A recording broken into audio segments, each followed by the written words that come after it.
Hello friends, ഏവർക്കും PSC tips and ട്രിക്സിൻ്റെ പുതിയൊരു ക്ലാസ്സിലേക്ക് സ്വാഗതം. പരീക്ഷയ്ക്കായി തയ്യാറെടുക്കുന്നവർക്കറിയാം എത്രത്തോളം ഇമ്പോർട്ടൻ്റ് ആണ് SCRT ടോപ്പിക് എന്നുള്ളത്, അല്ലേ? അപ്പോൾ SCRT ടോപ്പിക്കിൽ നിന്നാണ് മിക്ക ചോദ്യങ്ങളും ചോദിച്ചിട്ടുള്ളത്, നമ്മൾ കണ്ടിട്ടുള്ളതാണ്. അപ്പോൾ പലതവണയായി കണ്ടിട്ടുള്ള SCRT ടോപ്പിക്കിൽ നിന്നുള്ള ഭാഗങ്ങളാണ് നമ്മൾ കുറച്ച് വീഡിയോസ് ആയിട്ട് ചെയ്തിട്ടുള്ളത്. ഇന്ന് നമ്മൾ ഹിസ്റ്ററി വിഭാഗത്തിൽ നിന്നുള്ള കുറച്ച് ടോപ്പിക്സ് ആയിട്ടാണ് വന്നിട്ടുള്ളത്. അപ്പോൾ നമുക്ക് നോക്കാം ഓരോന്നായിട്ട്. ചോദ്യത്തിൻ്റെ രീതി മാറിയെങ്കിലും ചോദ്യങ്ങളെല്ലാം കൃത്യമായിട്ട് ഇതുപോലെയുള്ള ടോപ്പിക്കുകളിൽ നിന്ന് തന്നെയാണ് ചോദിച്ചിട്ടുള്ളത്. അതുകൊണ്ട് നമ്മളിതെല്ലാം പഠിച്ചിരിക്കേണ്ടത് അത്യാവശ്യമാണ്. നോക്കാം. ഒന്നാമതായിട്ട് സമരങ്ങളും നടന്ന സ്ഥലങ്ങളുമാണ്. തെബാഗ സമരം എവിടെയാണ് നടന്നത്? ബംഗാളിൽ. തെബാഗ സമരം ബംഗാളിലാണ്. തെലങ്കാന സമരം ആന്ധ്രാപ്രദേശിലാണ്. നാവിക കലാപം എവിടെയാണ്? നാവിക കലാപം ബോംബെയിലുമാണ് നടന്നിട്ടുള്ളത്. തെബാഗ സമരം ബംഗാളിലാണ്, തെലങ്കാന സമരം ആന്ധ്രാപ്രദേശ്, നാവിക കലാപം ബോംബെയിലുമാണ് നടന്നിട്ടുള്ളത്. അടുത്തത് വാഞ്ചി അയ്യരെ കുറിച്ചുള്ള ഒരു ഭാഗമാണ്. വാഞ്ചി അയ്യർ ഇന്ത്യൻ സ്വാതന്ത്ര്യ സമരത്തിലെ ദക്ഷിണേന്ത്യയിലെ ആദ്യത്തെ രക്തസാക്ഷിയാണ് വാഞ്ചി അയ്യർ. ഇന്ത്യൻ സ്വാതന്ത്ര്യ സമരത്തിലെ ദക്ഷിണേന്ത്യയിലെ ആദ്യത്തെ രക്തസാക്ഷി ആരാണ്? വാഞ്ചി അയ്യരാണ്. ജനകീയ പ്രക്ഷോഭങ്ങൾ നിഷ്ഠൂരമായി അടിച്ചമർത്തിയിരുന്ന തിരുനെൽവേലി ജില്ലാ കളക്ടറായിരുന്ന റോബർട്ട് വില്യം ഡെസ്കോട്ട് ആഷയെ 1911 ജൂലൈ 17 തമിഴ്നാട്ടിലെ മിനിയാച്ചി റെയിൽവേ സ്റ്റേഷനിൽ വെച്ച് വെടിവെച്ചു കൊന്നു. ബ്രിട്ടീഷുകാർക്ക് പിടികൊടുക്കാതെ ആ പ്ലാറ്റ്ഫോമിൽ തന്നെ അദ്ദേഹവും ആത്മാഹുതി ചെയ്തു. വാഞ്ചി അയ്യരുടെ പ്രവൃത്തിയെപ്പറ്റി മാഡം കാമ തൻ്റെ വന്ദേ മാതരം എന്ന പ്രസിദ്ധീകരണത്തിൽ ഇങ്ങനെ എഴുതി: വാഞ്ചി ഉതിർത്ത വെടിയുണ്ടകൾ നൂറ്റാണ്ടുകളായി അടിമത്തത്തിലിരുന്ന ഒരു രാജ്യത്തെ ഗാഠനിദ്രയിൽ നിന്നും ഉണർത്തി. അപ്പോൾ എന്താ നമുക്ക് നോക്കാനുള്ള പോയിന്റ്? ദക്ഷിണേന്ത്യയിലെ ആദ്യത്തെ രക്തസാക്ഷി വാഞ്ചി അയ്യരാണ്. ആരായിരുന്നു തിരുനെൽവേലി ജില്ലാ കളക്ടർ? അതായത് അദ്ദേഹം വെടിയുതിർത്ത് കൊന്നിട്ടുള്ള ആളാരാണ്? റോബർട്ട് വില്യം ഡെസ്കോട്ട് ആഷയാണ്. മാഡം ഭിക്കാജി കാമയുടെ ഒരു പ്രസിദ്ധീകരണമാണ് വന്ദേ മാതരം. അപ്പോൾ വേണ്ട പോയിന്റ്സ് നമ്മൾ പഠിച്ചു കഴിഞ്ഞു. അടുത്തത് സമരം, പ്രദേശം, വർഷം എന്ന രീതിയിൽ കൊടുത്തിട്ടുണ്ട്. ഏതാന്ന് നോക്കാം. ചമ്പാരനിലെ നീലം കർഷകരുടെ സമരം 1917 ചമ്പാരൻ സത്യാഗ്രഹം വരുന്നത്. പ്രദേശം ഏതാണ്? ബീഹാർ. അഹമ്മദാബാദ് തുണിമിൽ സമരം അല്ലെങ്കിൽ അഹമ്മദാബാദ് മിൽ സ്ട്രൈക്ക് എവിടെയാണ്? ഗുജറാത്തിലാണ്. വർഷം 1918. ഖേദയിലെ കർഷക സമരം ഗുജറാത്തിലാണ്.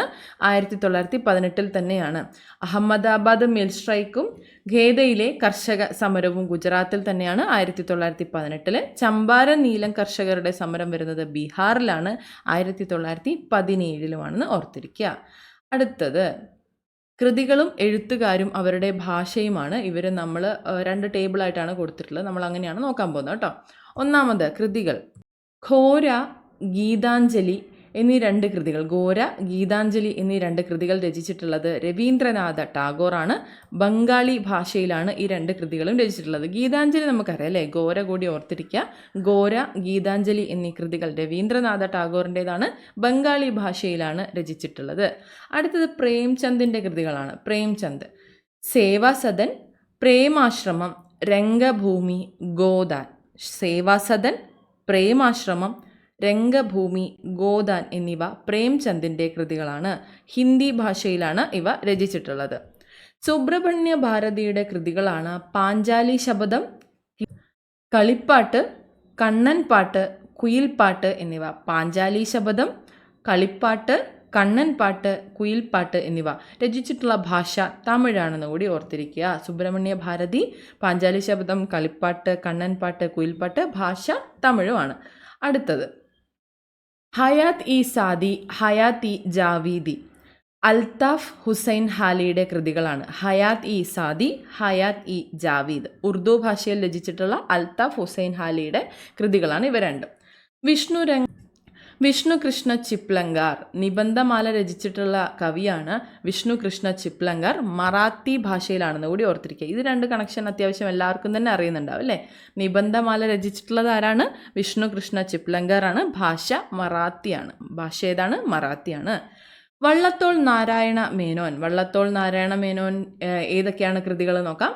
എൻ്റെ ഗുരുനാഥൻ, ബാപ്പുജി, ഇന്ത്യയുടെ കരച്ചിൽ. എൻ്റെ ഗുരുനാഥൻ, ബാപ്പുജി, ഇന്ത്യയുടെ കരച്ചിൽ എന്നിവ വള്ളത്തോൾ നാരായണ മേനോൻ്റെ കൃതികളാണ്. ഭാഷ മലയാളമാണ്, നമുക്കറിയാലോ അല്ലേ?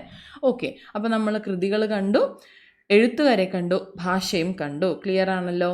അടുത്തത് ദേശീയ സമരകാലത്തെ പ്രധാന പത്രങ്ങളും അതിന് നേതൃത്വം നൽകിയവരുമാണ്. പ്രധാനപ്പെട്ട പത്രങ്ങൾ ഏതൊക്കെയാണെന്ന് നോക്കാം. ഹിന്ദു, സ്വദേശിമിത്രം.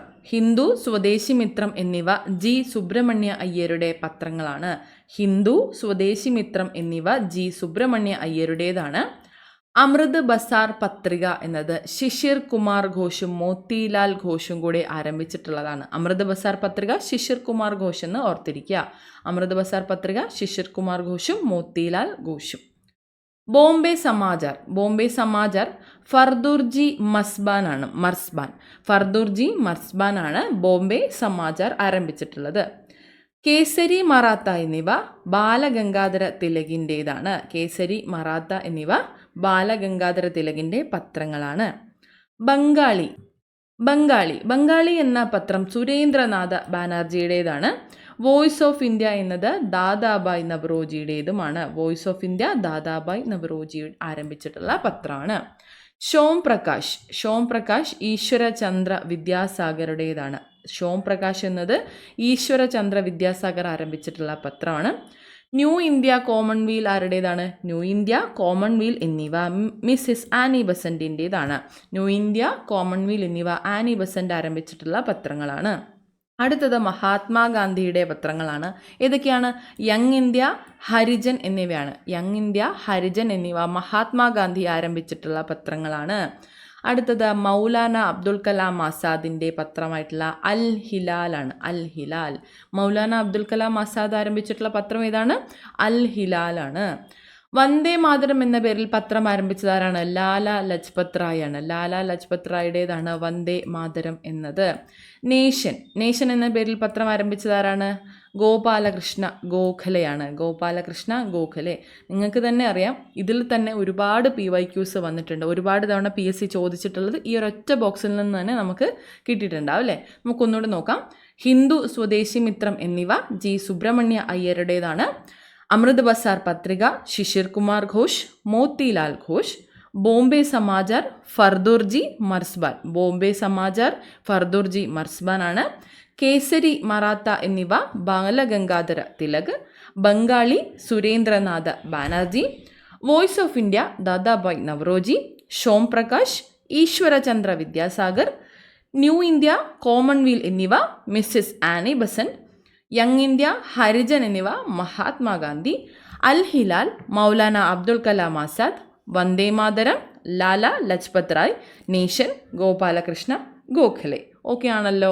അടുത്തത് പരിഷ്കരണ പ്രസ്ഥാനങ്ങളും പരിഷ്കർത്താക്കളും അതിൻ്റെ പ്രധാന ആശയങ്ങളുമാണ് ടേബിളായിട്ട് കൊടുത്തിട്ടുള്ളത്.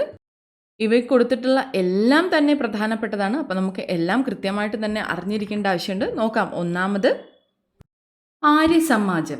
ആര്യസമാജത്തിൻ്റെ സ്ഥാപകൻ സ്വാമി ദയാനന്ദ സരസ്വതിയാണ്. സ്വാമി ദയാനന്ദ സരസ്വതി. ആര്യസമാജത്തിൻ്റെ പ്രധാന ആശയം എന്തായിരുന്നു? വിഗ്രഹാരാധന, ശൈശവ വിവാഹം എന്നിവയെ എതിർത്തു. വിഗ്രഹാരാധന, ശൈശവ വിവാഹം എന്നിവയെ എതിർത്തു. അടുത്തത് രാമകൃഷ്ണ മിഷനാണ്. രാമകൃഷ്ണ മിഷന്റെ പരിഷ്കർത്താവാണ് സ്വാമി വിവേകാനന്ദൻ. ജാതി വ്യവസ്ഥ, അനാചാരങ്ങൾ എന്നിവയെ എതിർത്തതാണ് രാമകൃഷ്ണ മിഷൻ. സ്വാതന്ത്ര്യം, സമത്വം, സ്വതന്ത്ര ചിന്ത എന്നിവ പ്രോത്സാഹിപ്പിച്ചു. അടുത്തത് സർ സയ്യദ് അഹമ്മദ് ഖാൻ ആരംഭിച്ചിട്ടുള്ള പരിഷ്കരണ പ്രസ്ഥാനമാണ് അലിഗഡ് പ്രസ്ഥാനം.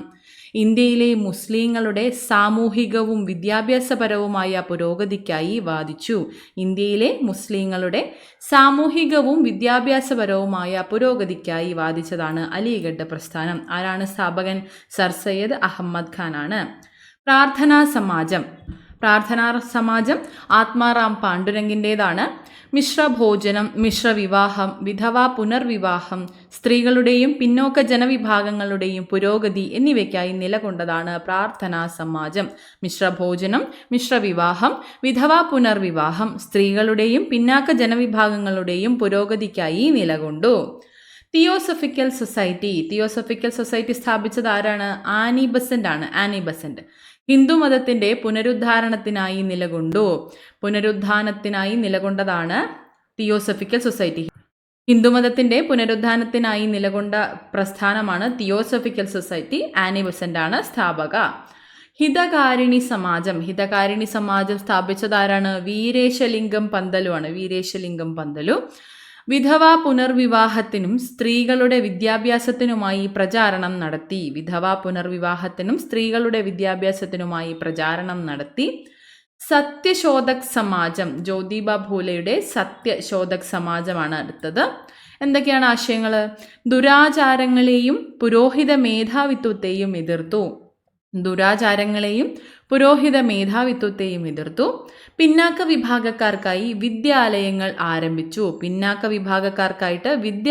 ആരംഭിച്ച പ്രസ്ഥാനമാണ് സത്യശോധക് സമാജം. സ്വാഭിമാന പ്രസ്ഥാനം ആരാണ് പരിഷ്കർത്താവ്? EV രാമസ്വാമി നായിക്കർ. എന്താണ് ആശയം പറയുന്നത്? ബ്രാഹ്മണ മേധാവിത്വത്തെയും ജാതി വ്യവസ്ഥയെയും എതിർത്ത പ്രസ്ഥാനമാണ് സ്വാഭിമാന പ്രസ്ഥാനം. അടുത്തത് ശ്രീനാരായണ ധർമ്മ പരിപാലന യോഗമാണ്. ശ്രീനാരായണ ഗുരുവിൻ്റെതാണ്. ജാതി വ്യവസ്ഥയെയും ദുരാചാരങ്ങളെയും എതിർത്തു. പിന്നാക്ക ജനവിഭാഗങ്ങളുടെ സാമൂഹികവും വിദ്യാഭ്യാസപരവുമായ പുരോഗതിക്കായി നിലകൊണ്ടു. ജാതി വ്യവസ്ഥയെയും ദുരാചാരങ്ങളെയും എതിർത്തു. പിന്നാക്ക ജനവിഭാഗങ്ങളുടെ സാമൂഹികവും വിദ്യാഭ്യാസപരവുമായ പുരോഗതിക്കായി നിലകൊണ്ടു. ഏതൊക്കെയാണ് പ്രസ്ഥാനങ്ങളും പരിഷ്കർത്താക്കളും ഒന്നുകൂടെ നോക്കാം. ആര്യസമാജം സ്വാമി ദയാനന്ദ സരസ്വതിയാണ്. വിഗ്രഹാരാധന, ശൈശവ വിവാഹം എന്നിവയെ എതിർത്തു ആര്യസമാജം. രാമകൃഷ്ണ മിഷൻ സ്വാമി വിവേകാനന്ദൻ്റെതാണ്. രാമകൃഷ്ണ മിഷൻ ജാതി വ്യവസ്ഥ, അനാചാരങ്ങൾ എന്നിവയെ എതിർത്തു. സ്വാതന്ത്ര്യം, സമത്വം, സ്വതന്ത്ര ചിന്ത എന്നിവ പ്രോത്സാഹിപ്പിച്ചു. അലിഗഡ് പ്രസ്ഥാനം സർ സയ്യദ് അഹമ്മദ് ഖാൻ ഇന്ത്യയിലെ മുസ്ലിങ്ങളുടെ സാമൂഹികവും വിദ്യാഭ്യാസപരവുമായ പുരോഗതിക്കായി വാദിച്ചു. പ്രാർത്ഥനാ സമാജം ആത്മാറാം പാണ്ഡുരംഗ്. മിശ്രഭോജനം, മിശ്രവിവാഹം, വിധവാ പുനർവിവാഹം, സ്ത്രീകളുടെയും പിന്നാക്ക ജനവിഭാഗങ്ങളുടെയും പുരോഗതിക്കായി നിലകൊണ്ട പ്രസ്ഥാനമാണ് പ്രാർത്ഥനാ സമാജം. തിയോസഫിക്കൽ സൊസൈറ്റി ആനി ബെസന്റ് ആണ്. ഹിന്ദുമതത്തിന്റെ പുനരുദ്ധാനത്തിനായി നിലകൊണ്ടു. ഹിതകാരിണി സമാജം വീരേശലിംഗമാണ്. വിധവാ പുനർവിവാഹത്തിനും സ്ത്രീകളുടെ വിദ്യാഭ്യാസത്തിനുമായി പ്രചാരണം നടത്തിയ പ്രസ്ഥാനമാണ് ഹിതകാരിണി സമാജം. അടുത്തത് സത്യശോധക് സമാജം. ജ്യോതിബ ഫൂലെ ദുരാചാരങ്ങളെയും പുരോഹിത മേധാവിത്വത്തെയും എതിർത്തു. പിന്നാക്ക വിഭാഗക്കാർക്ക് വിദ്യാലയങ്ങൾ ആരംഭിച്ചു. സ്വാഭിമാന പ്രസ്ഥാനം EV രാമസ്വാമി നായിക്കർ. ബ്രാഹ്മണ മേധാവിത്വത്തെയും ജാതി വ്യവസ്ഥയെയും എതിർത്ത പ്രസ്ഥാനമാണ് സ്വാഭിമാന പ്രസ്ഥാനം. ശ്രീനാരായണ ധർമ്മ പരിപാലന യോഗം ശ്രീനാരായണ ഗുരു ജാതി വ്യവസ്ഥയെയും ദുരാചാരങ്ങളെയും എതിർത്തു. പിന്നാക്ക ജനവിഭാഗങ്ങളുടെ സാമൂഹികവും വിദ്യാഭ്യാസപരവുമായ പുരോഗതിക്കായി നിലകൊണ്ടു. ഓക്കെ ആണല്ലോ. അടുത്തത് ഈ ആശയങ്ങൾ ഓർത്തിരിക്കുന്നത് ഇമ്പോർട്ടൻ്റ് തന്നെയാണ്. ഇനി അഥവാ അതില്ലെങ്കിലും കൃത്യമായിട്ട് ഈ പരിഷ്കർത്താക്കളും പ്രസ്ഥാനങ്ങളും മറക്കാതെ തന്നെ പഠിച്ചിരിക്കുക കേട്ടോ. അടുത്തത് സ്ഥാപനങ്ങളും സ്ഥാപകരുമാണ്. ഏഷ്യാറ്റിക് സൊസൈറ്റി ഓഫ് ബംഗാൾ ആരാണ് സ്ഥാപിച്ചത്? വില്യം ജോൺസ് ആണ്. കൽക്കട്ട മദ്രസ ആരംഭിച്ചിട്ടുള്ളത് വാരൻ ഹേസ്റ്റിങ്സ് ആണ്. ആരംഭിച്ചിട്ടുള്ള സ്ഥാപനമാണ് കൽക്കട്ട മദ്രസ.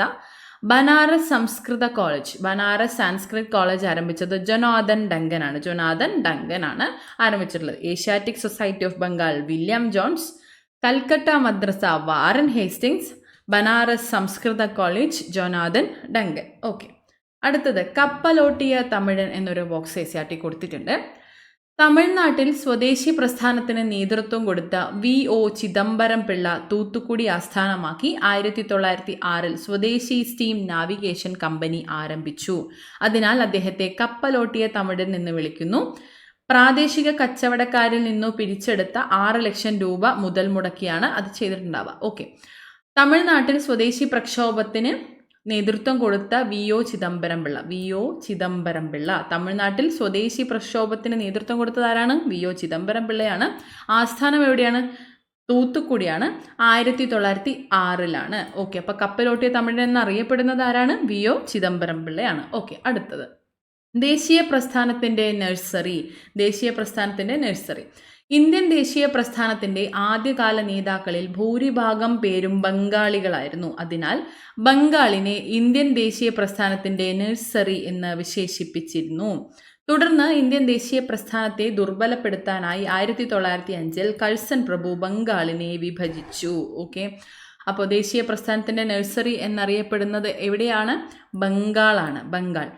ബംഗാളിനെ ഇന്ത്യൻ ദേശീയ പ്രസ്ഥാനത്തിൻ്റെ നഴ്സറി എന്ന് വിശേഷിപ്പിക്കുന്നു. 1905 എന്ത് സംഭവിച്ചു? ബംഗാൾ വിഭജനം നടന്നു. ആരാണ് ബംഗാൾ വിഭജനം നടത്തിയത്? കഴ്സൺ പ്രഭു ആണ്. അപ്പോൾ ഇത്രയും പോയിന്റ്സ് നമുക്ക് ഈ ഒരൊറ്റ ബോക്സിൽ തന്നെ കിട്ടിയിട്ടുണ്ട്. ഓക്കെ, അടുത്തത് കലാപം, നേതാക്കൾ. കലാപസ്ഥലവും ആ കലാപസ്ഥലത്ത് നേതൃത്വം നൽകിയ നേതാക്കന്മാരുമാണ് കൊടുത്തിട്ടുള്ളത്. ഡൽഹി ബഹദൂർ ഷാ സഫർ അല്ലെങ്കിൽ ബഹദൂർ ഷാ രണ്ടാമൻ. ഝാൻസിയിൽ ഝാൻസി റാണി ലക്ഷ്മിഭായ്. റാണി ലക്ഷ്മിഭായ് ആണ് ഝാൻസിയിൽ. ലക്നൗ ബീഗം ഹസ്രത് മഹലാണ്. ബീഗം ഹസ്രത് മഹൽ ലക്നൗ ആണ്. കാൺപൂരിൽ നാനാ സാഹിബും താന്തിയ തോപ്പിയുമാണ്. കാൺപൂരിൽ നാനാ സാഹിബും താന്തിയ തോപ്പിയുമാണ് നേതാക്കന്മാർ. ഫൈസാബാദിൽ മൗലവി അഹമ്മദുള്ളയാണ്. ഫൈസാബാദിൽ മൗലവി അഹമ്മദുള്ള. ഡൽഹി ബഹദൂർ ഷാ രണ്ടാമൻ. ഝാൻസി റാണി ലക്ഷ്മിഭായ്. ലഖ്നൗ ബീഗം ഹസ്രത് മഹൽ. കാൺപൂർ നാനാ സാഹിബ് താന്തിയ തോപ്പി. ഫൈസാബാദിൽ മൗലവി അഹമ്മദുള്ള. അടുത്തത് ഭൂനികുതി വ്യവസ്ഥയും നടപ്പാക്കിയ പ്രധാന പ്രദേശങ്ങളും. ഭൂനികുതി വ്യവസ്ഥ 3 കൊടുത്തിട്ടുണ്ട്. ശാശ്വത ഭൂനികുതി വ്യവസ്ഥ. ശാശ്വത ഭൂനികുതി വ്യവസ്ഥ നടപ്പാക്കിയത് എവിടെയാണ്? ബംഗാൾ, ബീഹാർ, ഒറീസ പ്രദേശങ്ങളിലാണ്. ബംഗാൾ, ബീഹാർ, ഒറീസ പ്രദേശങ്ങളിൽ നടത്തിയ ഭൂനികുതി വ്യവസ്ഥയാണ് ശാശ്വത ഭൂനികുതി വ്യവസ്ഥ. റയറ്റ് വാരി വ്യവസ്ഥ. റയറ്റ് വാരി വ്യവസ്ഥ നടത്തിയത് ദക്ഷിണേന്ത്യൻ പ്രദേശങ്ങളിലാണ് കേട്ടോ. ദക്ഷിണേന്ത്യൻ പ്രദേശങ്ങളിൽ നടത്തിയ ഭൂനികുതി വ്യവസ്ഥയാണ് റയറ്റ് വാരി വ്യവസ്ഥ. അടുത്തത് മഹൽവാരി വ്യവസ്ഥയാണ്. മഹൽവാരി വ്യവസ്ഥ എവിടെയാണ്? വടക്ക് പടിഞ്ഞാറൻ ഇന്ത്യയിൽ നടപ്പാക്കിയിട്ടുള്ളതാണ്. വടക്ക് പടിഞ്ഞാറൻ ഇന്ത്യയിൽ മഹൽവാരി വ്യവസ്ഥയാണ് നടപ്പാക്കിയിട്ടുള്ളത്. ശാശ്വത ഭൂനികുതി വ്യവസ്ഥ ബംഗാൾ, ബീഹാർ, ഒഡീഷ പ്രദേശങ്ങളിലാണ്. റയറ്റ് വാലി വ്യവസ്ഥ ദക്ഷിണേന്ത്യൻ പ്രദേശങ്ങളിലാണ്. മഹൽവാരി വ്യവസ്ഥ വടക്കു പടിഞ്ഞാറൻ ഇന്ത്യയിലുമാണ്. ഓക്കെ, അടുത്തത് ചേറ്റൂർ ശങ്കരൻ നായർ അല്ലെങ്കിൽ C Sankaran Nair. Indian national കോൺഗ്രസിന്റെ അധ്യക്ഷ പദവിയിലിരുന്ന ഒരേ ഒരു മലയാളിയാണ് പാലക്കാട്ടുകാരനായ ചേറ്റൂർ ശങ്കരൻ നായർ. 1897 അമരാവതി സമ്മേളനത്തിലാണ് അദ്ദേഹം പ്രസിഡന്റായി തിരഞ്ഞെടുക്കപ്പെട്ടത്. ജാലിയൻ വാലാബാഗ് കൂട്ടക്കൊലയിൽ പ്രതിഷേധിച്ച് അദ്ദേഹം വൈസ്രോയുടെ എക്സിക്യൂട്ടീവ് കൗൺസിൽ അംഗത്വം രാജിവെച്ചു. ഗാന്ധിയൻ സമരമാർഗത്തോട് കടുത്ത വിയോജിപ്പ് പ്രകടിപ്പിച്ച അദ്ദേഹം ഗാന്ധിജിയും അരാജകത്വവും എന്ന ഗ്രന്ഥം രചിച്ചു. ഇന്ത്യൻ നാഷണൽ കോൺഗ്രസിന്റെ പദവിയിലിരുന്ന ഒരേ ഒരു മലയാളി ആരാണ്? സി ശങ്കരൻ നായർ അല്ലെങ്കിൽ ചേറ്റൂർ ശങ്കരൻ നായർ. 1897 അമരാവതി സമ്മേളനത്തിൽ സി ശങ്കരൻ നായർ പ്രസിഡന്റായി തിരഞ്ഞെടുക്കപ്പെട്ടു. 1897 ഏത് സെഷനാണ്? അമരാവതി സെഷനാണ്. ചേറ്റൂർ ശങ്കരൻ നായർ പ്രസിഡന്റായി തിരഞ്ഞെടുക്കപ്പെട്ടു. ജാലിയൻ വാലാബാഗ് കൂട്ടക്കൊലയിൽ പ്രതിഷേധിച്ച് അദ്ദേഹം വൈസ്രോയുടെ എക്സിക്യൂട്ടീവ് കൗൺസിൽ അംഗത്വം രാജിവെച്ചു. ഗാന്ധിയൻ സമരമാർഗത്തോട് കടുത്ത വിയോജിപ്പിച്ച് പ്രകടിപ്പിച്ച അദ്ദേഹം രചിച്ച ഗ്രന്ഥമാണ് ഏത്? ഗാന്ധിജിയും അരാജകത്വവും. ഗാന്ധിജിയും അരാജകത്വവും എന്ന ഗ്രന്ഥം രചിച്ചത് ആരാണ്? സി ശങ്കരൻ നായരാണ്. ഓക്കെ, അടുത്തത് പൂക്കോട്ടൂർ യുദ്ധമാണ്. പൂക്കോട്ടൂർ യുദ്ധം. നിസ്സഹകരണവും ഖിലാഫത്തും ശക്തമായ മലബാറിൽ 1921 മലബാർ കലാപത്തിന്റെ ഭാഗമായി നടന്ന പ്രധാന സംഭവമാണ് പൂക്കോട്ടൂർ യുദ്ധം. മലബാർ കലാപത്തിന് മുന്നോടിയായി നടന്ന യുദ്ധം ഏതാണ് എന്ന് പ്രീവിയസ് ഇയർ ക്വസ്റ്റ്യൻ ഉണ്ട്. അപ്പോൾ ഓർക്കുക, അത് പൂക്കോട്ടൂർ യുദ്ധമാണ്. പൂക്കോട്ടൂരിലെ ഖിലാഫത്ത് കമ്മിറ്റിയുടെ സെക്രട്ടറിയായ വടക്കേ വീട്ടിൽ മുഹമ്മദിനെ മോഷണക്കുറ്റം ചുമത്തി അറസ്റ്റ് ചെയ്യാൻ ബ്രിട്ടീഷ് പോലീസ് ശ്രമിച്ചതോടെയാണ് കലാപം ആരംഭിച്ചത്. 3000-ലധികം ആളുകൾ അമർച്ച ചെയ്യാൻ ബ്രിട്ടീഷ് ഗവൺമെൻറ് ഏറെ പ്രയാസപ്പെട്ടു. യുദ്ധത്തിൽ 100 കണക്കിന് പേർ കൊല്ലപ്പെട്ടു. നിസ്സഹകരണവും ഖിലാഫത്തും ശക്തമായ മലബാറിൽ 1921 മലബാർ കലാപത്തിൻ്റെ ഭാഗമായി നടന്ന പ്രധാന സംഭവം ഏതാണ്? പൂക്കോട്ടൂർ യുദ്ധമാണ്. ഓക്കെ, അടുത്തത് സാമൂഹിക പരിഷ്കർത്താക്കളും പ്രസ്ഥാനങ്ങൾ അല്ലെങ്കിൽ അവരുടെ പ്രവർത്തനങ്ങളുമാണ് ടാബ്ലർ ഫോമിൽ കൊടുത്തിട്ടുള്ളത്. നോക്കാം. വൈകുണ്ഠസ്വാമികൾ ആരംഭിച്ചിട്ടുള്ള പ്രസ്ഥാനമാണ് സമത്വ സമാജം. സമത്വ സമാജം സ്ഥാപിച്ചത് ആരാണ്? വൈകുണ്ഠസ്വാമികളാണ്. ചട്ടമ്പി സ്വാമികൾ കൂട്ടുകുടുംബ വ്യവസ്ഥ, സംബന്ധം, മരുമക്കത്തായം എന്നിവയ്ക്കെതിരെ പോരാടിയ സാമൂഹിക പരിഷ്കർത്താവാരാണ്? ചട്ടമ്പി സ്വാമികളാണ്. ചട്ടമ്പി സ്വാമികൾ. ശ്രീനാരായണ ഗുരു ശ്രീനാരായണ ധർമ്മ പരിപാലന യോഗം സ്ഥാപിച്ചു. ശ്രീനാരായണ ഗുരു ശ്രീനാരായണ ധർമ്മ പരിപാലന യോഗം സ്ഥാപിച്ചു. കുര്യാക്കോസ് ഏലിയാസ് ചാവറ കുര്യാക്കോസ് ഏലിയാസ് ചാവറ അനാഥാലയങ്ങളും വിദ്യാലയങ്ങളും സ്ഥാപിച്ചു. അനാഥാലയങ്ങളും വിദ്യാലയങ്ങളും സ്ഥാപിച്ചു. അയ്യങ്കാളി സാധുജന പരിപാലന സംഘം സ്ഥാപിച്ചു. സാധുജന പരിപാലന സംഘം സ്ഥാപിച്ചു.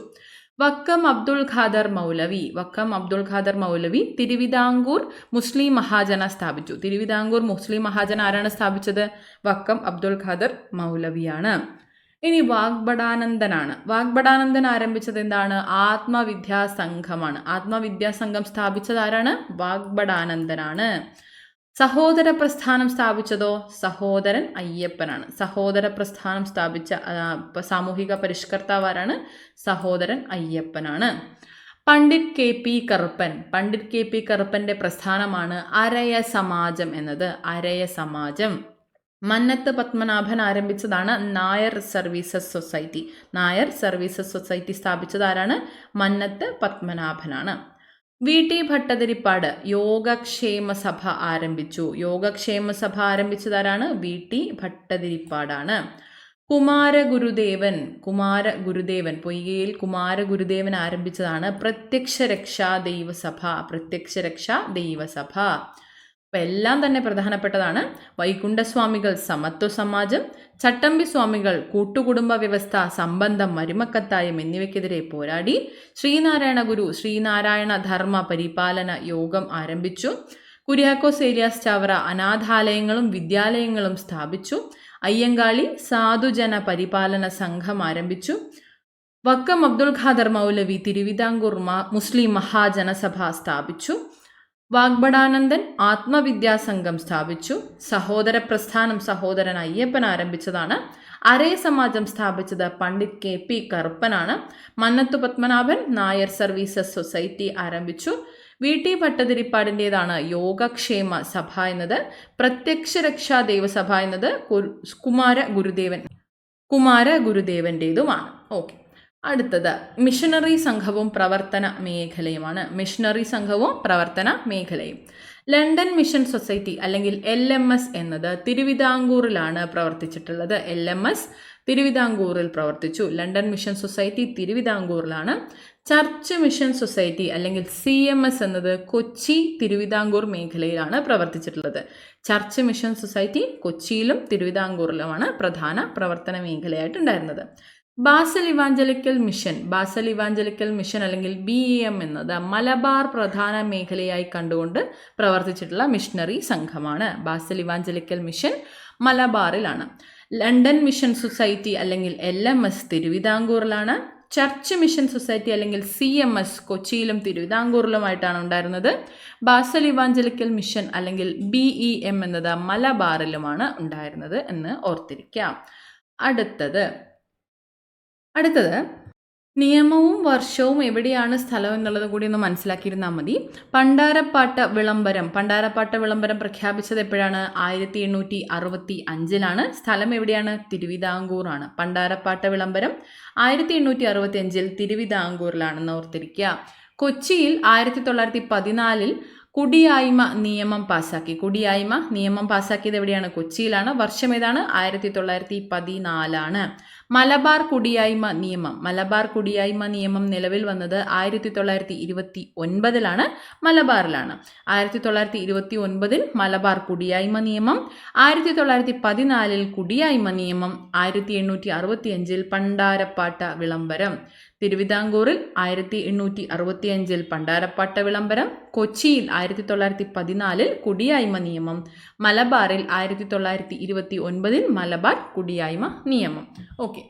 അടുത്തത് റെയിൽപാത എന്നൊരു ബോക്സാണ് കൊടുത്തിട്ടുള്ളത്. കേരളത്തിലെ ആദ്യത്തെ റെയിൽപാത നിർമ്മിച്ചത് ബ്രിട്ടീഷുകാരാണ്. ബേപ്പൂർ മുതൽ തിരൂർ വരെ നീണ്ടുകിടക്കുന്ന ഈ റെയിൽപാത 1861 നിർമ്മിച്ചത്. അസംസ്കൃത വസ്തുക്കൾ കൊണ്ടുപോകുന്നതിനും വ്യവസായ ഉൽപ്പന്നങ്ങൾ വിദൂര ഗ്രാമങ്ങളിലേക്ക് പോലും എത്തിക്കുന്നതിനും റെയിൽവേയെ ബ്രിട്ടീഷുകാർ ഉപയോഗപ്പെടുത്തി. റെയിൽപാത കേരളത്തിൽ ആദ്യം വന്നത് എപ്പോഴാണ്? 1861. ബേപ്പൂർ മുതൽ തിരൂർ വരെ നീണ്ടുകിടക്കുന്ന റെയിൽപാതയാണ് ഇത്. 1861 ബേപ്പൂർ മുതൽ തിരൂർ വരെയാണെന്നും ഓർത്തിരിക്കുക കേട്ടോ. അടുത്തത് കേരള സിംഹം. കേരള സിംഹം എന്ന പേരിൽ അറിയപ്പെട്ട പഴശ്ശിരാജയെ ബ്രിട്ടീഷുകാർ രേഖയിൽ പൈച്ചി രാജ എന്നും കൊട്യോട്ട് രാജ എന്നുമാണ് വിശേഷിപ്പിച്ചത്. പഴശ്ശിരാജാവിൻ്റെ ജീവിതം ഇതിവൃത്തമാക്കി സർദാർ KM പണിക്കർ കേരള സിംഹം എന്ന പേരിൽ ചരിത്ര നോവൽ എഴുതിയിട്ടുണ്ട്. ബ്രിട്ടീഷുകാർക്ക് പിടികൊടുക്കാതെ തൻ്റെ വജ്രമോതിരം വിഴുങ്ങി പഴശ്ശിരാജാവ് ആത്മഹത്യ ചെയ്തതായാണ് നോവലിലെ പരാമർശം. കേരള സിംഹം എന്നറിയപ്പെടുന്നത് ആരാണ്? പഴശ്ശിരാജയാണ്. അദ്ദേഹത്തെ ബ്രിട്ടീഷ് രേഖകളിൽ ഏതൊക്കെ പേരിലാണ് അറിയപ്പെടുന്നത്? പൈച്ചി രാജ എന്നും കൊട്യോട്ട് രാജ എന്നുമാണ് അറിയപ്പെടുന്നത്. പഴശ്ശിരാജാവിൻ്റെ ജീവിതം ആസ്പദമാക്കി സർദാർ KM പണിക്കർ രചിച്ച നോവൽ, ചരിത്ര നോവൽ, ഏത് വിഭാഗത്തിൽ പെടുന്നു എന്നും ചോദിക്കാം. അത് ചരിത്ര നോവലാണ്. എന്താണ് നോവലിൻ്റെ പേര്? കേരള സിംഹം എന്നാണ്. ഓക്കെ, അപ്പോൾ സർദാർ KM പണിക്കർ കേരള സിംഹം ചരിത്ര നോവലാണ്. പഴശ്ശിരാജാവിൻ്റെ ജീവിതം ഇതിവൃത്തമാക്കിയിട്ട് രചിച്ചതാണ്. പൈച്ചി രാജ എന്നും കൊട്യോട്ട് രാജ എന്നും അറിയപ്പെടുന്നത് പഴശ്ശിരാജയാണ് കേരള സിംഹം എന്നും ഓർത്തിരിക്കുക. അടുത്തത് സ്ഥാപനം, പ്രവർത്തനങ്ങൾ, ആസ്ഥാനം. സ്ഥാപനം, പ്രവർത്തനങ്ങൾ, ആസ്ഥാനം നോക്കാം. സംഗീത നാടക അക്കാദമി. സംഗീത നാടക അക്കാദമി പ്രവർത്തനങ്ങൾ നോക്കാം. The national academy of dance, drama and music എന്നാണ് ഇത് മുൻപ് അറിയപ്പെട്ടിരുന്നത്. സംഗീതത്തിൻ്റെയും നാടകത്തിൻ്റെയും പ്രോത്സാഹനമാണ് പ്രധാന ലക്ഷ്യം. സംഗീതത്തിൻ്റെയും നാടകത്തിൻ്റെയും പ്രോത്സാഹനമാണ് പ്രധാന ലക്ഷ്യം. സംഗീത നാടക അക്കാദമിയുടെ പഴയ പേരെന്താണ്? The national academy of dance, drama and music എന്നാണ്. ആസ്ഥാനം എവിടെയാണ് വരുന്നത്? ന്യൂഡൽഹിയാണ്. ന്യൂഡൽഹി. ലളിതകലാ അക്കാദമി ഇന്ത്യക്കകത്തും പുറത്തും ഇന്ത്യൻ കലകളുടെ പ്രചാരണം ലക്ഷ്യമിട്ടുകൊണ്ട് ആരംഭിച്ചിട്ടുള്ള ഒരു സ്ഥാപനമാണ് ലളിതകലാ അക്കാദമി. ആസ്ഥാനം ന്യൂഡൽഹി തന്നെയാണ് വരുന്നത്. സാഹിത്യ അക്കാദമി ഇന്ത്യൻ ഭാഷാ സാഹിത്യത്തിൻ്റെ ഉന്നമനമാണ് ലക്ഷ്യം. ഇന്ത്യൻ ഭാഷാ സാഹിത്യത്തിൻ്റെ ഉന്നമനം ലക്ഷ്യമിട്ടുകൊണ്ടുള്ള ന്യൂഡൽഹി ആസ്ഥാനമായുള്ള സ്ഥാപനമാണ് Sahitya Akademi. National School of Drama Sangeet Natak അക്കാദമിയുടെ കീഴിൽ സ്ഥാപിതമായിട്ടുള്ള ഒരു സ്ഥാപനമാണ് നാഷണൽ സ്കൂൾ ഓഫ് ഡ്രാമ എന്നത്. സ്കൂൾ ഓഫ് ഡ്രാമ എല്ലാ വർഷവും നാടകമേള നടത്താറുണ്ട്. എവിടെയാണ് ആസ്ഥാനം? ന്യൂഡൽഹിയാണ്. National Book Trust of India കുറഞ്ഞ ചെലവിൽ പുസ്തകങ്ങൾ പ്രസിദ്ധീകരിക്കുക, വായന വളർത്തുക, ഇന്ത്യൻ പുസ്തകങ്ങൾ സ്വദേശത്തും വിദേശത്തും പ്രോത്സാഹിപ്പിക്കുക, ഇവയാണ് പ്രധാന ലക്ഷ്യങ്ങളായിട്ടുള്ളത്. കുറഞ്ഞ ചെലവിൽ പുസ്തകങ്ങൾ പ്രസിദ്ധീകരിക്കുക, വായന വളർത്തുക, ഇന്ത്യൻ പുസ്തകങ്ങൾ വിദേശത്തും സ്വദേശത്തും പ്രോത്സാഹിപ്പിക്കുക എന്ന ലക്ഷ്യത്തോടെ ആരംഭിച്ചിട്ടുള്ളതാണ് National Book Trust of India. ആസ്ഥാനം ന്യൂഡൽഹി തന്നെയാണ് വരുന്നത്. സംഗീത നാടക അക്കാദമി ആസ്ഥാനം ന്യൂഡൽഹിയാണ്. ലളിതകലാ അക്കാദമിയുടെയും ആസ്ഥാനം ന്യൂഡൽഹിയാണ്. സാഹിത്യ അക്കാദമി ന്യൂഡൽഹിയാണ്. നാഷണൽ സ്കൂൾ ഓഫ് ഡ്രാമയുടെയും ആസ്ഥാനം ന്യൂഡൽഹിയാണ്. Book Trust of India, National Book Trust of ഇന്ത്യയുടെ ആസ്ഥാനവും ന്യൂഡൽഹി തന്നെയാണ് വരുന്നത്. അടുത്തത് മൗലാന അബ്ദുൽ കലാം ആസാദ്. സ്വതന്ത്ര ഇന്ത്യയുടെ ആദ്യത്തെ വിദ്യാഭ്യാസ മന്ത്രിയാണ് മൗലാന അബ്ദുൽ കലാം ആസാദ്. സ്വതന്ത്ര ഇന്ത്യയുടെ വിദ്യാഭ്യാസ നയം രൂപപ്പെടുത്തുന്നതിൽ അദ്ദേഹം സുപ്രധാന പങ്ക് വഹിച്ചു. അദ്ദേഹത്തിൻ്റെ ജന്മദിനമായ നവംബർ 11 ദേശീയ വിദ്യാഭ്യാസ ദിനമായി ആചരിക്കുന്നു. അദ്ദേഹം രചിച്ച ശ്രദ്ധേയമായ ഗ്രന്ഥമാണ് ഇന്ത്യ വിൻസ് ഫ്രീഡം എന്നത്. സ്വതന്ത്ര ഇന്ത്യയുടെ ആദ്യത്തെ വിദ്യാഭ്യാസ മന്ത്രി ആരാണ്? മൗലാന അബ്ദുൽ കലാം ആസാദാണ്. അദ്ദേഹത്തിൻ്റെ ജന്മദിനം എന്നാണ് നവംബർ 11. അത് ദേശീയ വിദ്യാഭ്യാസ ദിനമായിട്ടാണ് ആചരിക്കുന്നത്. അദ്ദേഹത്തിൻ്റെ പ്രസിദ്ധമായ ഒരു ഗ്രന്ഥമുണ്ട്. അതേതാണ്? ഇന്ത്യ വിൻസ് ഫ്രീഡം എന്നതാണ്. ഇന്ത്യ വിൻസ് ഫ്രീഡം എന്നത് ആരുടെ കൃതിയാണ്? മൗലാന അബ്ദുൽ കലാം ആസാദിൻ്റേതാണ്. ഓക്കെ, ഇനി കമ്മീഷനുകൾ, ലക്ഷ്യങ്ങൾ, ശുപാർശകളാണ് കൊടുത്തിട്ടുള്ളത്. വിദ്യാഭ്യാസവുമായി ബന്ധപ്പെട്ടിട്ടുള്ള 3 കമ്മീഷനാണ് ഇനി പഠിക്കാൻ പോകുന്നത്. Doctor Radhakrishnan commission 1948 doctor Radhakrishnan commission സർവകലാശാല വിദ്യാഭ്യാസത്തെക്കുറിച്ചുള്ള പഠനവുമായി ബന്ധപ്പെട്ടുള്ള കമ്മീഷനാണ് ഡോക്ടർ രാധാകൃഷ്ണൻ കമ്മീഷൻ. തൊഴിലധിഷ്ഠിത വിദ്യാഭ്യാസ സ്ഥാപനങ്ങൾ തുടങ്ങുക, സ്ത്രീ വിദ്യാഭ്യാസത്തിന് പ്രാധാന്യം നൽകണം, യൂണിവേഴ്സിറ്റി ഗ്രാൻസ് കമ്മീഷൻ അല്ലെങ്കിൽ UGC രൂപീകരിക്കണം എന്നതാണ് ഡോക്ടർ രാധാകൃഷ്ണൻ കമ്മീഷൻ്റെ ശുപാർശകളിൽ ഉൾപ്പെടുന്നത്. അടുത്തത് ഡോക്ടർ ലക്ഷ്മണസ്വാമി മുതലിയാർ കമ്മീഷനാണ്. 1952 വന്നിട്ടുള്ള കമ്മീഷനാണ് doctor Lakshmanaswami Mudaliar commission. Secondary വിദ്യാഭ്യാസ മേഖലയെക്കുറിച്ചുള്ള പഠനമാണ് പ്രധാന ലക്ഷ്യം. സെക്കൻഡറി വിദ്യാഭ്യാസ മേഖലയെക്കുറിച്ചുള്ള പഠനം. ത്രിഭാഷാ പദ്ധതി നടപ്പിലാക്കണം. സെക്കൻഡറി തലത്തിൽ വിദ്യാഭ്യാസ കമ്മീഷൻ രൂപീകരിക്കണം. വിവിധോദ്ദേശ സ്കൂളുകൾ സ്ഥാപിക്കണം. അധ്യാപക പരിശീലന സമിതി രൂപീകരിക്കണം. ഇത്രയും ശുപാർശകളും ഡോക്ടർ ലക്ഷ്മണസ്വാമി മുതലിയാർ കമ്മീഷനിലാണ് പറഞ്ഞിട്ടുള്ളത്. ലാസ്റ്റ് വണ്ണാണ് doctor DS Kothari commission. 1964 doctor DS Kothari commission വന്നിട്ടുള്ളത്. വിദ്യാഭ്യാസത്തിൻ്റെ ദേശീയ മാതൃകയെ പറ്റിയുള്ള നിർദ്ദേശമാണ് ഡോക്ടർ DS കോത്താരി കമ്മീഷനിൽ പ്രധാനമായിട്ടും പറഞ്ഞിട്ടുള്ളത്. ശുപാർശകൾ നോക്കാം. 10+2+3 മാതൃകയിൽ വിദ്യാഭ്യാസം നടപ്പിലാക്കണം. 10+2+3 മാതൃകയിൽ വിദ്യാഭ്യാസം നടപ്പിലാക്കണം. സെക്കൻഡറി തലത്തിൽ തൊഴിലധിഷ്ഠിത വിദ്യാഭ്യാസം നടപ്പിലാക്കണം. മൂല്യ വിദ്യാഭ്യാസത്തിന് ഊന്നൽ നൽകണം. ഇവ മൂന്നുമാണ് ഡോക്ടർ DS കോത്താരി കമ്മീഷനിൽ പറഞ്ഞിട്ടുള്ളത്. അടുത്തത് വിക്രം സാരാഭായ്. ആണവശാസ്ത്ര മേഖലയിലും ബഹിരാകാശ മേഖലയിലും ഒരുപോലെ സംഭാവനകൾ നൽകിയ ശാസ്ത്രജ്ഞനാണ് വിക്രം സാരാഭായി. കേംബ്രിഡ്ജിൽ നിന്ന് ഉന്നത വിദ്യാഭ്യാസം നേടി ഇന്ത്യയിലെത്തിയ അദ്ദേഹം അഹമ്മദാബാദിലെ ഫിസിക്കൽ റിസർച്ച് ലബോറട്ടറിയിൽ ഫിസിക്സ് പ്രൊഫസറും ഡയറക്ടറുമായി. തുമ്പ ബഹിരാകാശ ഗവേഷണ കേന്ദ്രം, അഹമ്മദാബാദിലെ ഉപഗ്രഹ വാർത്താവിനിമയ കേന്ദ്രം തുടങ്ങിയവയുടെ ശില്പിയാണ് വിക്രം സാരാഭായി. അദ്ദേഹത്തിൻ്റെ ഓർമ്മയ്ക്കായി തുമ്പയിലെ ബഹിരാകാശ കേന്ദ്രത്തിന് വിക്രം സാരാഭായി സ്പേസ് സെൻറ്റർ എന്ന് പേര് നൽകി. ഓക്കെ, ആണവശാസ്ത്ര മേഖലയിലും ബഹിരാകാശ മേഖലയിലും ഒരുപോലെ സംഭാവന നൽകിയ ശാസ്ത്രജ്ഞനാണ് വിക്രം സാരാഭായി.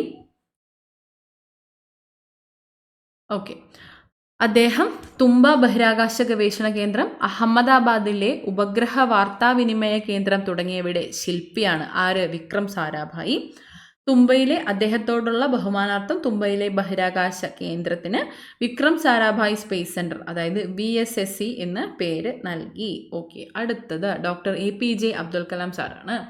ഇന്ത്യയുടെ 11ാം രാഷ്ട്രപതിയായ ഡോക്ടർ APJ അബ്ദുൽ കലാം ശാസ്ത്രജ്ഞനും ഗവേഷകനുമായിരുന്നു. മിസൈൽ സാങ്കേതിക വിദ്യ പരിപോഷിപ്പിക്കുന്നതിൽ വിദഗ്ധനായിരുന്നു അദ്ദേഹം. ISROയുടെ ചുമതല വഹിച്ച അദ്ദേഹം ബഹിരാകാശ ഉപഗ്രഹ വിക്ഷേപണ വാഹിനികൾ വികസിപ്പിച്ചു.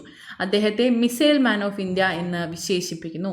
ഇന്ത്യയുടെ 11ാം രാഷ്ട്രപതി ആരാണ്? APJ അബ്ദുൽ കലാമാണ്. ഇന്ത്യയുടെ 11ാം രാഷ്ട്രപതിയാണ് doctor APJ Abdul Kalam. Missile സാങ്കേതിക വിദ്യ പരിപോഷിപ്പിക്കുന്നതിൽ വിദഗ്ധനായിരുന്നു അദ്ദേഹം. ISROയുടെ ചുമതല വഹിച്ച അദ്ദേഹം ബഹിരാകാശ ഉപഗ്രഹ വിക്ഷേപണ വാഹിനികൾ SLV-3, PSLV എന്നിവ വികസിപ്പിച്ചു. SLV-3, PSLV എന്നിവ വികസിപ്പിച്ചതിൽ പ്രധാന SLV-3, PSLV എന്നിവ വികസിപ്പിച്ചു. അദ്ദേഹത്തെ മിസൈൽ മാൻ ഓഫ് ഇന്ത്യ എന്ന് വിശേഷിപ്പിക്കുന്നു. ഇന്ത്യയുടെ മിസൈൽ മാൻ ആരാണ്? മിസൈൽ മാൻ ഓഫ് ഇന്ത്യ എന്നറിയപ്പെടുന്നത് ആരാണ്? ഡോക്ടർ APJ അബ്ദുൽ കലാമാണ്. ഇനി ഇരുമ്പുരുക്കുശാലകൾ സഹായം നൽകിയ രാഷ്ട്രങ്ങൾ. ഇരുമ്പുരുക്കുശാലകളും സഹായം നൽകിയ രാഷ്ട്രങ്ങളും ചേരുംപടി ചേർക്കാനൊക്കെ ചോദിച്ചേക്കാം, ഓർക്കുക. ഭിലായി ഇരുമ്പുരുക്കുശാല സോവിയറ്റ് യൂണിയനാണ് സഹായം നൽകിയിട്ടുള്ളത്. Soviet Union. ബൊക്കാറോ ഇരുമ്പുരുക്ക് വ്യവസായശാല സോവിയറ്റ് യൂണിയൻ തന്നെയാണ് സഹായം നൽകിയിട്ടുള്ളത്. റൂർക്കേല ജർമ്മനിയുടെ സഹായത്തിൽ ആരംഭിച്ചിട്ടുള്ള ഇരുമ്പുരുക്ക് വ്യവസായശാലയാണ്. ദുർഗാപൂർ എന്നത് ബ്രിട്ടന്റെ സഹായത്തോടു കൂടി ആരംഭിച്ചിട്ടുള്ളതാണ്. Bhilai Soviet Union, Bokaro Soviet Union, Rourkela Germany, Durgapur Britain. Bhilai Bokaro Soviet Union ആണെന്ന് ഓർക്കുക. ഭിലായി ബൊക്കാറോ എന്നത് സോവിയറ്റ് യൂണിയൻ ആണ്. റൂർക്കേല ജർമ്മനിയും ദുർഗാപൂർ ബ്രിട്ടനുമാണ്. ഓക്കെ, ഇനി ആസൂത്രണ കമ്മീഷൻ. 1950 മാർച്ച് 15 ആസൂത്രണ കമ്മീഷൻ നിലവിൽ വന്നു. പ്രധാനമന്ത്രി ജവഹർലാൽ നെഹ്റു ചെയർമാനും ഗുൽസാരിലാൽ നന്ദ വൈസ് ചെയർമാനുമായിരുന്നു. TT കൃഷ്ണമാചാരി, CD ദേശ്മുഖ് എന്നിവർ അംഗങ്ങളുമായിരുന്നു. ആസൂത്രണ കമ്മീഷൻ എന്നാണ് നിലവിൽ വന്നത്? 1950 മാർച്ച് 15 ചെയർമാൻ ആരായിരുന്നു? പ്രധാനമന്ത്രി ജവഹർലാൽ നെഹ്റു ആയിരുന്നു. Vice chairman Gulzarilal Nanda. രാജ്യം, അധിനിവേശ പ്രദേശം ഇന്ത്യൻ യൂണിയനിൽ ചേർക്കപ്പെട്ട വർഷം. ചെറുതായിട്ടാണ് പോയിന്റ്സ് കൊടുത്തിട്ടുള്ളത്, നോക്കാം. ഫ്രാൻസിൻ്റെ അധിനിവേശ പ്രദേശങ്ങൾ ഏതൊക്കെയായിരുന്നു? പോണ്ടിച്ചേരി, കാരക്കൽ, മാഹി, യാനം എന്നിവയാണ് ഫ്രാൻസിൻ്റെ അധിനിവേശ പ്രദേശങ്ങൾ. ഇത് ഇന്ത്യൻ യൂണിയനിൽ ചേർക്കപ്പെട്ടത് 1954 1954. ഫ്രാൻസിൻ്റെ അധീനതയിലുള്ള പ്രദേശം പോണ്ടിച്ചേരി, കാരക്കൽ, മാഹി, യാനം എന്നിവയാണ് 1954 ഇന്ത്യൻ യൂണിയനിൽ ചേർക്കപ്പെട്ടു. അടുത്തത് പോർച്ചുഗലിൻ്റെ അധീനതയിലുണ്ടായിരുന്ന പ്രദേശങ്ങൾ ഏതൊക്കെയാണ്? ഗോവ, ദാമൻ ദിയു. ഇന്ത്യൻ യൂണിയനിൽ ചേർക്കപ്പെട്ട വർഷം 1961. ഗോവ, ദാമൻ ആൻഡ് ദിയു എന്നിവ ഇന്ത്യൻ യൂണിയനിൽ ചേർക്കപ്പെട്ടത് 1961. ഇവ പോർച്ചുഗൽ അധീനതയിലുണ്ടായിരുന്നതാണ്. പോർച്ചുഗലാണ് രാജ്യം. ഫ്രാൻസ്, പോണ്ടിച്ചേരി, കാരക്കൽ, മാഹി, യാനം ഇന്ത്യയിൽ ചേർക്കപ്പെട്ട വർഷം 1954. പോർച്ചുഗലിൻ്റെ അധീനതയിലുണ്ടായിരുന്നത് ഗോവ, ദാമൻ ആൻഡ് ദിയു. ഇന്ത്യയിൽ ചേർക്കപ്പെട്ടത് 1961. ഓക്കെ, ലാസ്റ്റ് ടോപ്പിക്കാണ് VP മേനോൻ. 1894 പാലക്കാട് ജില്ലയിലെ ഒറ്റപ്പാലത്ത് ജനിച്ചു. സ്കൂൾ ജീവിതത്തിനു ശേഷം വിവിധ മേഖലകളിൽ ജോലി നോക്കി. പിന്നീട് ഡൽഹി സെക്രട്ടേറിയറ്റിൽ ഒരു ക്ലർക്കായി ജോലി നേടി. ഇംഗ്ലീഷ് ഭാഷയിൽ പ്രാവീണ്യമുണ്ടായിരുന്നതിനാൽ അദ്ദേഹത്തെ ഗവൺമെൻറ് നിരവധി ചുമതലകൾ ഏൽപ്പിച്ചു. സർദാർ പട്ടേലിനും നെഹ്റുവിനുമൊപ്പം നാട്ടുരാജ്യങ്ങളുടെ സംയോജനത്തിൽ നിർണായക പങ്ക് വഹിച്ചു. 1952 ഒഡീഷയിൽ ഗവർണറായി ചുമതലയേറ്റു. The transfer of power in India, integration of Indian States എന്നീ ഗ്രന്ഥങ്ങളുടെ കർത്താവാണ്. The transfer of power in India, integration of Indian States എന്നീ ഗ്രന്ഥങ്ങളുടെ കർത്താവ് ആരാണ്? VP മേനോനാണ്. ജനിച്ച വർഷം 1894. 1894 VP മേനോൻ ജനിച്ചത്. 2 ബുക്കുകൾ ഏതാണ് പ്രധാനപ്പെട്ടത്? The transfer of power in India, integration of Indian States. അപ്പോൾ ഇത്രയും ടോപ്പിക്കാണ് ഇന്നത്തെ ക്ലാസ്സിൽ നമ്മൾ ഉൾപ്പെടുത്തിയിട്ടുള്ളത്. എല്ലാവർക്കും ഇത് പ്രയോജനകരമായി എന്ന് വിശ്വസിക്കുന്നു. എല്ലാവർക്കും താങ്ക് യു സോ മച്ച്.